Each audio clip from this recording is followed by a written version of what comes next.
Jadi, apa itu vitamin? Vitamin adalah senyawa-senyawa organik yang memegang peranan penting dalam berlangsungnya berbagai proses vital di dalam tubuh. Masing-masing vitamin memegang peranan yang spesifik yang pada akhirnya dapat mempengaruhi organisme keseluruhannya. Selanjutnya adalah jenis-jenis vitamin. Vitamin berdasarkan kelarutannya terbagi atas dua. Yang pertama yaitu vitamin larut dalam air. Contoh vitamin larut dalam air yaitu vitamin B dan vitamin C.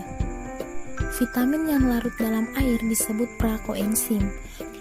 Vitamin-vitamin ini dapat bergerak bebas dalam tubuh, darah, dan limfa. Di dalam tubuh, vitamin ini akan disimpan dalam jumlah terbatas dan kelebihan vitamin akan dikeluarkan atau diekskresikan melalui urin.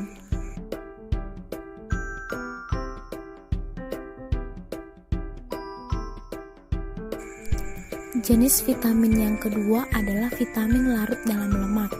Contoh dari vitamin yang larut dalam lemak adalah vitamin A, vitamin D, vitamin E, dan vitamin K. Selanjutnya, kita beralih ke uji vitamin B1 itu sendiri. Jadi, vitamin B1 disebut juga sebagai tiamin. Vitamin ini ditemukan di Indonesia pertama kali pada tahun 1897 oleh sarjana Belanda yang bernama Eichmann. Tiamin merupakan salah satu. Adapun tujuan uji adalah membuktikan adanya vitamin B1 secara kualitatif. Adapun prinsip uji yaitu dalam larutan netral atau alkalis, tiamin mudah rusak, sedangkan dalam keadaan asam tahan panas. Tiamin stabil pada pemanasan kering, tetapi mudah terurai oleh zat-zat pengoksidasi dan terhadap radiasi sinar ultraviolet. Adapun alat dan bahan yang digunakan adalah larutan tiamin 1%, larutan kalium iodida 5%, larutan bismut nitrat, larutan asetat 10%, larutan NaOH 6N, alat pemanas, tabung reaksi, pipet ukur atau tetes. Selanjutnya adalah prosedur. Yang pertama, masukkan 1 ml larutan tiamin 1% ke dalam tabung reaksi.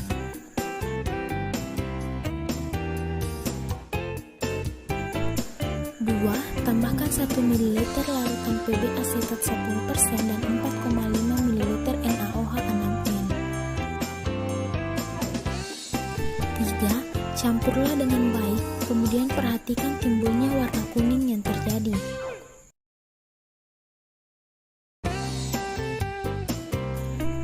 4.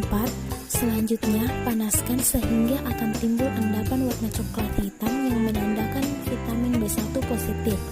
Pemanasan berfungsi untuk mempercepat reaksi pembentukan endapan coklat kehitaman. Prosedur yang kedua yaitu ke dalam tabung reaksi masukkan 5 tetes larutan tiamin 1%.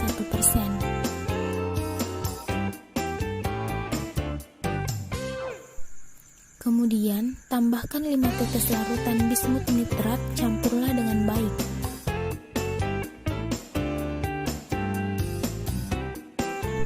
Kemudian, tambahkan pula 1 tetes larutan kalium iodida 5%.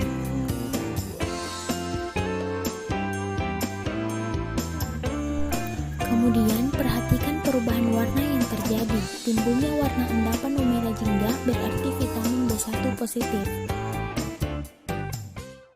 Selanjutnya adalah interpretasi hasil. Yang pertama, tiamin yang ditambahkan dengan Pb asetan dan NaOH 6N.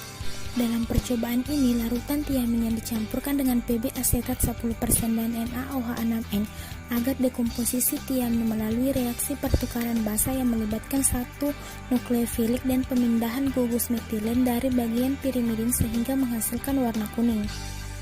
Karena adanya Pb asetat atau logam, tiamin mudah terurai sehingga warna kuning yang telah dihasilkan akan mengendap menjadi coklat hitam.